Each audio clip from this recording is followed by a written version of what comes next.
Now, the decision to postpone the 2020 Olympics brought years of hard work and prep to a halt for athletes hoping to take part. But the dream is there. Ramla Ali is one. She's hoping to be the first boxer to represent Somalia. She's determined to make the Games.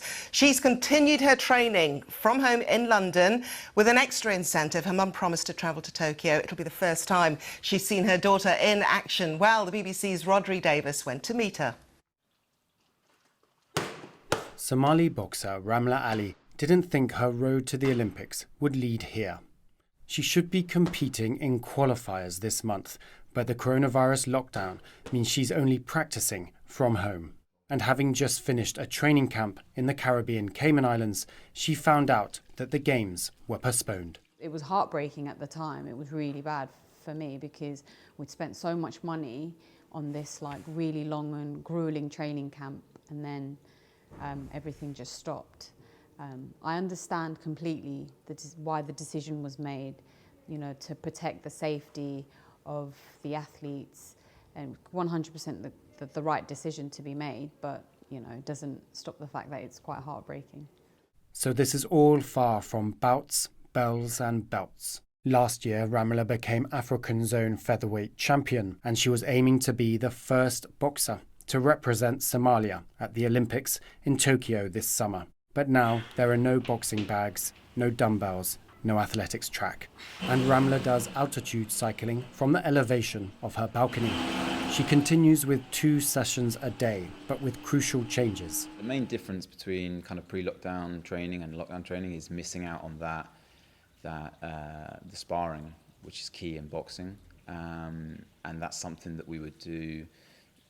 We would do kind of 2 open spars a week, 2 or 3 technical spars a week. So it's a big part of our training that we haven't been able to do. Yet Ramla aims to stay in peak condition so she can start fighting just 6 weeks after whenever lockdown ends. My dream has always been to go to the Olympics. So if they were going to be postponed by a couple months, I was still going to do it.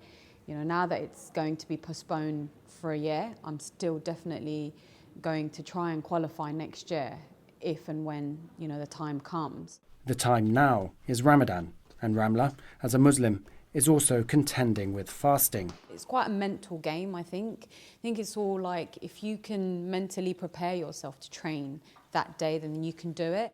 Ramla's also a model, and pre-lockdown used endorsement incomes for her Olympic outgoings, costing hundreds of thousands of pounds. During lockdown, potential deals have stopped. Post-lockdown, she'll be forced financially to launch her professional career whilst also training for the Amateur Olympics. Meanwhile, Ramla's projects as a UNICEF ambassador and teaching self-defense classes are suspended. We've all become used to making changes amid lockdowns. And for Ramla Ali, while she's training here in this car park for the Olympics, she's also now doing her charity work virtually. The backhand. You're going to throw a left which hook, means a weekly Zoom boxing class for primarily Somali Muslim females. And as a child, Ramla fled war in Somalia to refuge in London. So whether or not the pandemic excludes her from the Olympics, the first Muslim woman to win an English boxing title will still strive to represent people from similar backgrounds. For me to not qualify and go to the Olympics will obviously be quite hard, but I won't stop pushing for inclusion, and I won't stop trying to be an inspiration and a role model to young girls, especially in developing countries, and to show them that they can make it onto those type of stages if they want to. So yeah, I won't. If it doesn't happen, it's obviously a shame, but yeah, I won't stop fighting for it. Rhodri Davies, Good. BBC News. Good. That's it. Don't drop off.